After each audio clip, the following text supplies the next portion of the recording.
Opposition party leader State CPIM Secretary Jitendra Chaudhary strongly condemned District Magistrate Tarit Kanti Chakma because of his arrogancy based on Sunday night incident.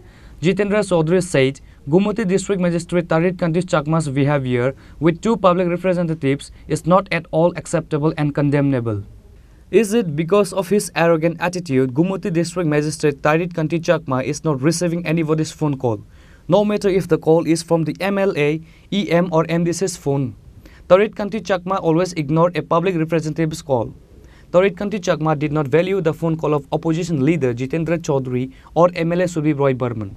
He never responded to their phone call.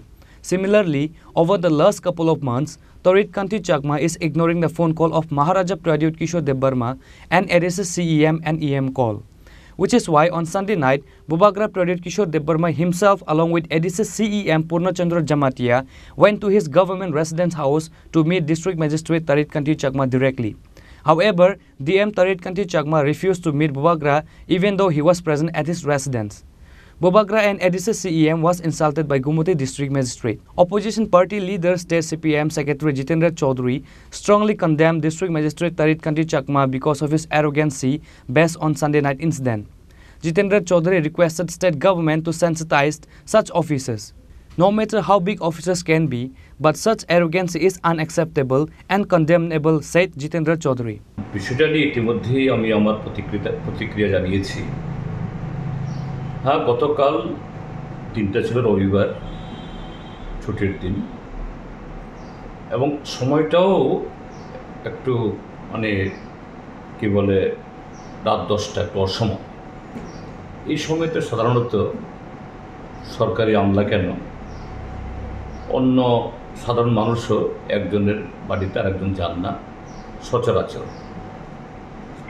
কিন্তু গতকাল যে ঘটনাটা ঘটেছে সামাজিক মাধ্যমে আজকে সকালবেলা আমি সবটা দেখেছি এবং অন্যভাবেও আমি খোঁজখবর নিয়ে জানার চেষ্টা করেছি যে এই গোমতী জেলার বর্তমান জেলা শাসক তরিত কান্তি চাকমা তাকে এডিসি চিফ এক্সিকিউটিভ মেম্বার এবং প্রদ্যুৎ মাণিক্য কিশোর মহোদয় তারা নানা কারণে এডিসির প্রশাসনের প্রশ্নের কারণে এডিসির কাজকর্ম পরিচালনায় ডিএমদের একটা গুরুত্বপূর্ণ ভূমিকা থাকে।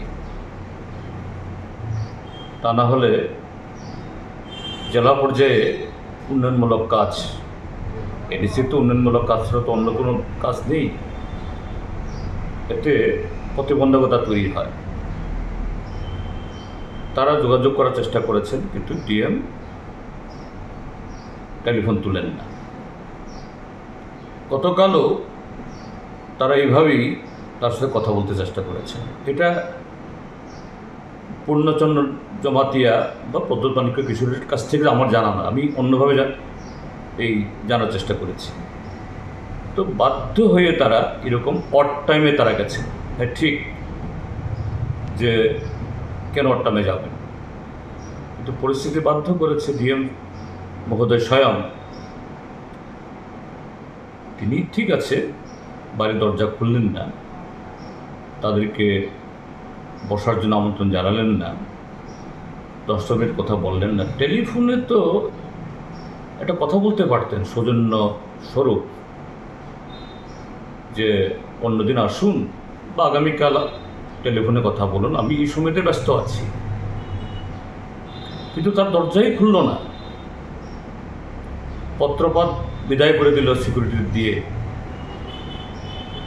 একজন আমলা, তিনি যত বড় আমলাই হন, এটা করতে পারেন না। প্রশাসনে এটা সবার জানা থাকা দরকার যে সব আইএস, সব আইপিএস, সব টিপিএস, সব টিসিএসের দায়িত্ব তিনি কত সিনিয়র, তার স্কেল কত সেভাবে নিরূপিত হয় না। তোগুলো পোস্ট আছে খুব ইম্পর্টেন্ট। নিচুতলায় এসডিএম, তারপরে DM, chief secretary, SDPO, SP, DG, SP র্যাঙ্কের, ডিজি র্যাঙ্কের আরও অনেক অফিসার থাকেন, কিন্তু যিনি এই পোস্টগুলো হোল্ড করেন, বিশেষ করে জেলা শাসক এবং জেলা এসপি, তাদের অফিসে জাতীয় পতাকা উড়ে।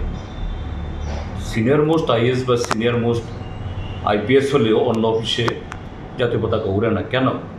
এটা রাষ্ট্রের প্রতীক। তাদেরকে কখনো কখনো অড টাইমেও কথা বলতে হয়, কথা শুনতে হয়। আর গতকাল কথা বলতে চেষ্টা করেছেন প্রথম টেলিফোনে, প্রথম তারা যাননি, টেলিফোনে কে কথা বলতে চেষ্টা করেছেন? এডিসির চিফ এক্সিকিউটিভ মেম্বার, ভারতের ষষ্ঠ তপশিল মোতাবেক তিনি নির্বাচিত, তিনি রাজ্য সরকারের একজন মন্ত্রী পদমর্যাদার, তিনি কথা বলবেন না? হয়তোবা রাত 10টায় গেছেন, অন্যায় করেছেন, কিন্তু তার চেয়ে গুরুতর অন্যায় হলো এই ডিএম মহোদয়ের। অল্প বয়স, এখনো হয়তো অভিজ্ঞতা হয়নি, কিন্তু মাথার মধ্যে তার ভূত চেপে গেছে, আমি সাংঘাতিক হয়ে গেছি। সে ব্রিটিশ আমলের আইসিএস অফিসারদের মতো এরা মনে করত এই দেশের সমস্ত নাগরিকরা তাদের বৃত্ত। আমারও অভিজ্ঞতা হয়েছে এই তড়িৎ কান্তি চাকমার সাথে। আমি কদিন আগে আমিও ফোন করে, তার ফোনে রিং হয়েছে। এই যে ডিএমদের যে টেলিফোন, এটা ইদানিংকালের না, এক ডিএম গেলে আরেক ডিএমের কাছে ট্রান্সফার হয়, এই নাম্বারটা সবার কাছে থাকে। এবং আমরা যারা জনপ্রতিনিধি, আমাদের ফোন নাম্বার অনেক আগে থেকেই আমার নামও তো ছিল, আমিও ওকে টেলিফোনে ওকে পাই। তো গতকাল এটা দেখে আমারও প্রতিক্রিয়া হয়েছে, আরে এরকমই তো হয়েছে। কাজে এটা একজন যে জেলা শাসকের পদ, যিনি এই পদে আছেন, তার পক্ষে অত্যন্ত যে কি বলে, এটা গ্রহণযোগ্য নয়। এবং এটা যে জনপ্রতিনিধিদের এবং তার যে পদমর্যাদা, তার যে দায়িত্ব, এর প্রতি এটা অবিচার। তো এই জন্য আমি নিন্দা করছি। এখানে অন্য কোনো বিষয় সেখানে নয়, যে এটা হওয়া উচিত না, যে রাজ্য প্রশাসনকে, রাজ্য সরকারকে, এই জাতীয় আরও কিছু অফিসার আছেন, নাম বলছি না এখানে, আরও কিছু এরকম আছেন, তাদেরকে সেন্সিটাইজ করা উচিত। এটা শাসক দলের জনপ্রতিনিধি না বিরোধী দলের প্রশ্ন না, জনপ্রতিনিধি, তাদের সাথে সেরকম সৌজন্য, সেরকম গুরুত্ব, সেরকম সম্মান দিয়ে কথা বলা দরকার, পাবলিকের সাথেও। কিন্তু এটা যা করেছেন গতকাল, অত্যন্ত গর্হিত, এটা হওয়া উচিত ছিল না, এটা দুর্ভাগ্যজনক। Gummuti District Magistrate Tarit Kanti Chakma is feeling like Anil Kapoor from the Bollywood movie Nayak. Reported by Pranav from Agartala, Chini Khorang.